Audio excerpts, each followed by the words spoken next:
Plusieurs d'entre eux y sont aujourd'hui. Pour ne pas avoir servi les intérêts de Christ. Pour avoir été en lutte avec le corps de Christ. Et c'est des gens qui ont la parole de Dieu, hein, qui ont la Bible, qui ont la parole de Dieu dans la bouche. Mais ce que Dieu nous demande, c'est d'avoir une bouche qui soit avec de bonnes paroles pour l'édification. Non pas une mauvaise bouche. Il est dit ici, pas une bouche malsaine, donc une parole malsaine, mais une bonne bouche. Pourquoi? Parce que la bonne bouche sert aussi les intérêts de Christ. Amen. Gloire à Dieu.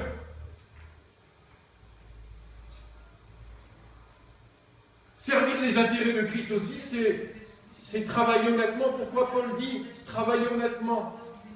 Ne volez plus. Pourquoi? Parce que travailler honnêtement veut dire vraiment offrir à Dieu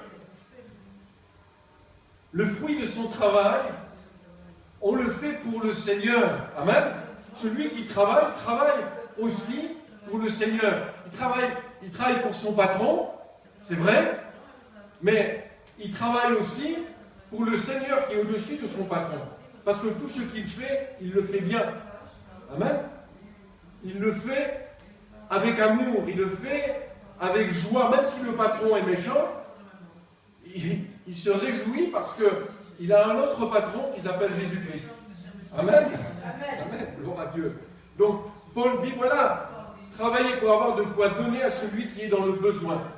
Alors, remarquez une chose, ici, on sert aussi les intérêts de Christ.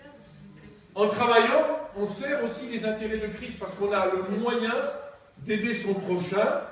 On a le moyen aussi de servir dans le corps de Christ, de donner au corps de Christ. Afin que le corps de Christ puisse annoncer la parole de Dieu.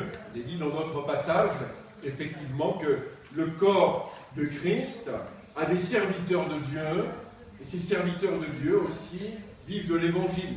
Ici, nous sommes bénis. Nous ne vivons pas, nous, de l'Évangile. Nous vivons de notre travail, mais nous servons les intérêts de Christ par notre travail. Et nous le servons comment? Nous servons les intérêts de Christ dans l'Église en ayant donné, en ne calculant pas la dépense avec Christ. Amen. On ne calcule pas de dépenses avec Christ. Amen. Quand le besoin est là, on sert les intérêts de Christ. Béni soit Dieu. Et on rend grâce à Dieu pour la façon dont la parole de Dieu nous exhorte. Dieu veut, au milieu de nous, le corps de Christ soit complet. Amen. Une église locale dont chacun fait partie du corps de Christ, c'est une église locale qui apporte la parole de Dieu et arrache les âmes à l'enfer. On n'arrache pas les âmes à l'enfer pour les mettre au milieu d'une église, comme notre sœur le dit souvent, une église poubelle, où on retrouve tout ce que Paul a dit. Il dit non, maintenant il faut vider cette poubelle. L'église d'Éphèse, videz votre poubelle. Vous n'avez pas appris Christ de cette manière-là. Et c'est valable pour toutes les églises. Toutes les églises qui veulent avoir un réveil doivent marcher dans la sanctification, dans la sainteté. En quelque sorte, être, pour ceux qui sont du dehors, être des témoins vivants, ayant un bon témoignage. Rappelez-vous, quand l'Église à Jérusalem a grandi, le jour de la Pentecôte a grandi, a ajouté 3000 personnes, tous avaient un bon témoignage, tous étaient considérés comme de bons sujets, des gens exemplaires qui n'apportaient pas des problèmes dans Jérusalem, mais qui au contraire apportaient vraiment la vie de Christ, la vie de Dieu. Ils réalisaient ainsi la volonté de Dieu. C'est ce qu'on doit dire des enfants de Dieu. Si nous sommes calomniés parce que nous croyons en Jésus-Christ, peu importe, parce que c'est à cause du nom de Christ qu'on nous insultera, qu'on nous accusera. Mais ne soyons pas, ne souffrons pas, comme ici Paul le dit, soit comme des voleurs, soit comme des adultères, soit comme étant dans le péché. Le chrétien ne souffre pas comme étant dans le péché, il souffre tout simplement parce qu'il est faussement accusé, persécuté. Le chrétien vit dans la grâce et la paix de son Seigneur. Il ne vit pas dans la violence, comme beaucoup de religions le font. Ils vivent dans la violence. La Bible dit, tu aimeras ton Dieu de tout ton cœur, de toute ton âme, de toute ta force et de toute ta pensée, et tu aimeras ton prochain comme toi-même. Alors, la Bible dit que aussi, on reconnaîtra véritablement le corps de Christ à l'amour qu'ils auront les uns envers les autres. Dieu nous aime. Et si Dieu nous aime, nous aimons le corps de Christ et nous aimons notre prochain. Et la Bible dit de faire aussi du bien à notre prochain, et premièrement à ceux du corps de Christ, c'est clair, mais aussi, par notre témoignage, nous devons aussi pratiquer la vraie religion, dit Jacques, qui consiste à aider les veuves et les orphelins. Gloire à Dieu. Alléluia. Nous voyons cela. C'est important. Alors que le Seigneur nous bénisse par sa parole ce matin. Il nous attire à lui pour nous intégrer dans le corps de Christ, que rien ne vienne nous en exclure, mais que tout soit fait avec un cœur reconnaissant devant Dieu, avec des actions de grâce, en remerciement pour le pardon de nos péchés, pour la nouvelle chance que le Seigneur aussi nous donne de marcher avec lui, car nous passons toujours par cette repentance avec Dieu. Si quelqu'un a péché, il a un avocat auprès du Père, mais, frères ou sœurs, n'élevons pas les frais d'avocat dans notre vie. Un avocat, ça coûte cher. Christ a payé le prix ultime à la croix du Calvaire, un prix extrêmement élevé. Je dirais que Christ est notre avocat le jour où nous l'avons rencontré comme notre Sauveur et Seigneur personnel. Mais au cours de notre vie chrétienne, diminuons nos frais d'avocat au nom de Jésus-Christ. Amen. Gloire à Dieu, parce que nous devons rendre compte de toutes choses, et tous passeront par le tribunal de Christ. D'abord, l'Église passe par le tribunal de Christ, et après ceux du dehors. Mais nous-mêmes, nous devons être vigilants et garder le vêtement de Christ sans tache, pur, irrépréhensible, le jour où le Seigneur vient, que notre vêtement soit pur, purifié, que rien ne vienne souiller notre vêtement le jour où Christ reviendra. Nous voulons être enlevés, et plus que jamais, cet enlèvement, il est imminent. Quand nous voyons les événements dans le monde, comment les choses se déroulent, c'est imminent. La manière dont le Seigneur aussi avertit, c'est imminent. Gloire soit rendue à Dieu. Il nous avertit par la parole, il nous avertit par des signes, des prodiges, des miracles. Il nous avertit, nous montrant aussi l'apostasie qui vient dans le lieu saint.